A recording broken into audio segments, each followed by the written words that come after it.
El análisis y abordaje educativo del fenómeno de la pornografía responde a la necesidad prioritaria de formar niños y jóvenes en una comprensión sana, respetuosa y crítica de la sexualidad humana.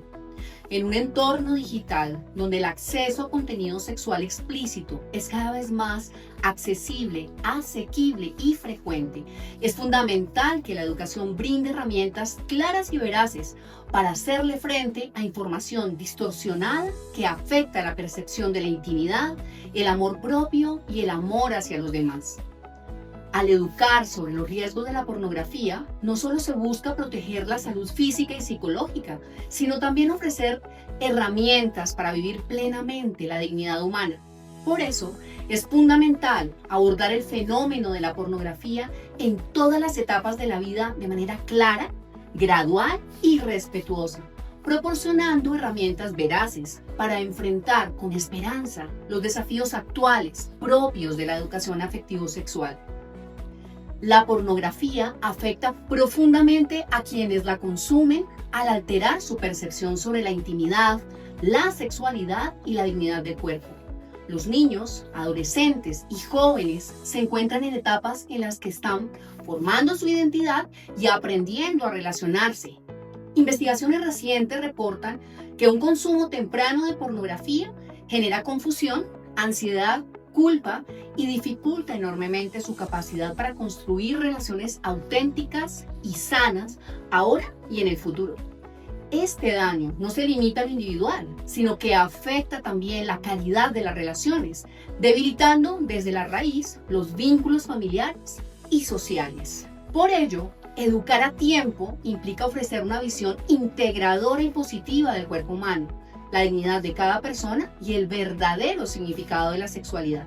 Este enfoque preventivo no solo protege a los más jóvenes de experimentar conductas de riesgo, sino que les muestra un camino hacia una vida plena donde cada elección se haga desde el amor. Asimismo, busca fortalecer la autoestima, la capacidad de establecer límites saludables y el desarrollo de habilidades socioemocionales que favorezcan el respeto hacia sí mismo y hacia los demás. En suma, este capítulo se justifica como una herramienta esencial para formar ciudadanos íntegros, capaces de vivir su sexualidad de manera consciente, responsable y plena, contribuyendo así al bienestar personal y al fortalecimiento de los vínculos sociales. La sexualidad humana constituye una dimensión fundamental de la persona, sustentada en la unidad integral del ser. Rocha y Rocha destacan que se trata de una realidad compleja y personal, que trasciende lo biológico para entrelazarse con lo psicológico y los niveles racionales y volitivos. Por ello, al abordar el concepto de sexualidad, no solo se hace referencia a su expresión física, sino también a cómo involucra su modo de pensar, actuar, percibir el mundo y relacionarse con los demás. A diferencia de los animales cuya sexualidad obedece a impulsos biológicos básicos, la del ser humano se desenvuelve en el ámbito de la libertad. No se reduce a conductas automáticas, sino que cada individuo decide cómo, cuándo y con quién expresar su sexualidad.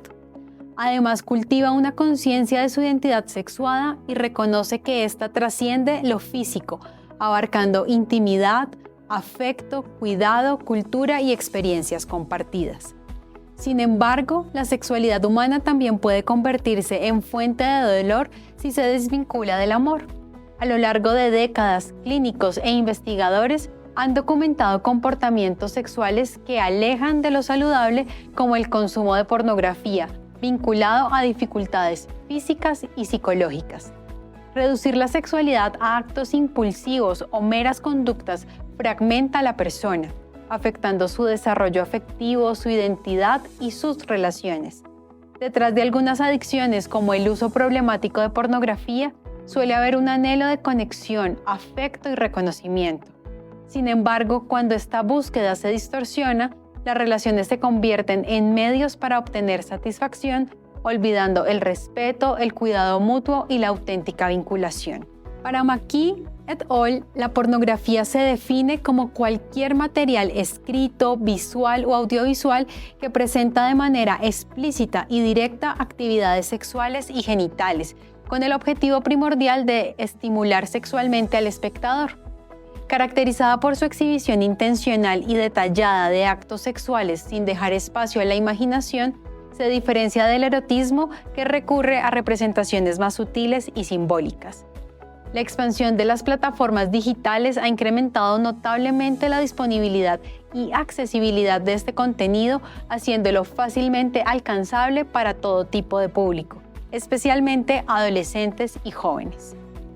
El Manual de Clasificación Internacional de Enfermedades de la Organización Mundial de la Salud incluyó en 2018 el término conducta sexual compulsiva como un trastorno del control de los impulsos, donde se pueden categorizar y diagnosticar el uso problemático de pornografía.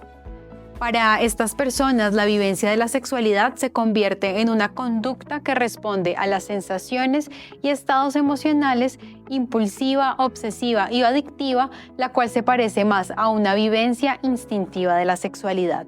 La conducta sexual compulsiva reconocida en la CIE-11 se caracteriza por un patrón persistente de incapacidad para controlar impulsos sexuales intensos y repetitivos que incluyen criterios tales como la pérdida de control sobre los impulsos sexuales que dominan la vida de la persona, descuidando salud y otras áreas importantes, intentos fallidos repetidos para controlar o reducir la conducta, persistencia en la conducta a pesar de consecuencias adversas y la continuación de la conducta con poca o ninguna satisfacción. También el patrón de pérdida de control y conducta sexual repetitiva dura 6 meses o más. El patrón no se explica mejor por otro trastorno mental y la conducta sexual repetitiva causa malestar significativo o deterioro importante en áreas clave del funcionamiento personal, familiar, social, entre otros. Si bien la adicción a la pornografía no está formalmente reconocida en los manuales diagnósticos como el DSM-5 o el CIE-11, la investigación científica emergente señala que ciertos individuos pueden desarrollar patrones de uso problemático de pornografía, sin dejar de reconocer que todo consumo tiene efectos, los cuales generan consecuencias negativas y presentan características propias de una adicción.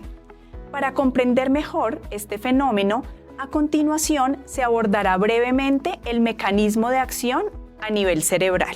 Placer inicial.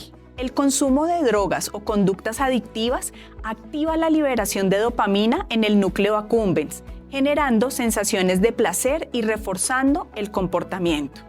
También hay cambios a nivel cerebral. La explosión de dopamina altera el funcionamiento de las neuronas, activando la plasticidad neuronal y modificando el cerebro. Hay más placer y menos efecto. Con el tiempo, el cerebro desarrolla tolerancia a la dopamina, lo que puede intensificar la búsqueda de estímulos más fuertes, como ocurre con el consumo de pornografía, al sensibilizar las regiones cerebrales del placer y la recompensa. El placer a veces se va. Al dejar la droga o conducta adictiva, descienden los niveles de dopamina y se activa la amígdala, intensificando emociones como el miedo y el malestar. Cuando hablamos de estrés y malestar, esta combinación genera un estado emocional negativo y al reducir el consumo de pornografía pueden aparecer síntomas de abstinencia como ansiedad, irritabilidad y descontrol similares a las de cualquier tipo de adicción. Acá podemos hablar que hay una necesidad urgente para evitar los síntomas. La persona experimenta un impulso muy fuerte de volver a consumir la sustancia o repetir el comportamiento adictivo. Asimismo, podemos hablar de la pérdida de control. Los cambios en el cerebro, especialmente en la corteza prefrontal, que interviene en la toma de decisiones y el autocontrol, hacen que sea muy difícil resistir los impulsos adictivos. También se puede experimentar una ansiedad constante. La persona piensa con frecuencia en la sustancia o en el comportamiento adictivo, causando ansiedad y pérdida de control. El consumo de pornografía puede afectar significativamente la dimensión física, afectiva y relacional de la persona. Investigaciones muestran que puede generar insatisfacción sexual dentro de la pareja y dificultar la conexión emocional, la confianza y la comunicación. Además, se asocia con una distorsión de expectativas sobre la sexualidad y una tendencia a priorizar la estimulación sensorial sobre el vínculo. En contextos con educación sexual limitada, estos efectos se agravan, generando confusión entre fantasía y realidad. La exposición puede reforzar representaciones distorsionadas y poco realistas de las relaciones humanas, lo que afecta la autoestima y la identidad sexual. También se ha vinculado con la normalización de conductas sexuales violentas que influyen negativamente en las actitudes hacia la intimidad. Es fundamental tener en cuenta el contexto familiar. Pilar de la prevención, la familia es el espacio de formación natural, donde niños y adolescentes desarrollan virtudes, construyen su identidad, reciben cuidado, se establecen límites, se enseña el uso responsable de la tecnología y se inculcan las virtudes y la dignidad humana. Los padres, como primeros educadores en afectividad y sexualidad, deben fomentar un diálogo amoroso y la confianza, promoviendo un apego seguro que valide emociones y fortalezca la autoestima. Además, la realidad actual supone un reto mayor en cuanto a las relaciones, con amplia disponibilidad de Internet, facilitando mucho más el acceso a la pornografía. Según algunos estudios recientes, la edad de inicio en el consumo de pornografía es cada vez más temprana, situándose alrededor de los 10 años. La facilidad con la que los niños, adolescentes y jóvenes pueden acceder a contenido pornográfico plantea desafíos importantes en la educación afectivo-sexual, ya que influye en la forma en que construyen su percepción sobre la sexualidad y las relaciones personales. Ante esta realidad, Villena destaca 4 acciones preventivas claves para los padres de familia. Primero, observación activa para conocer los hábitos tecnológicos de los hijos. 2. Limitación, uso de filtros parentales y orientación sobre el consumo de contenido adecuado.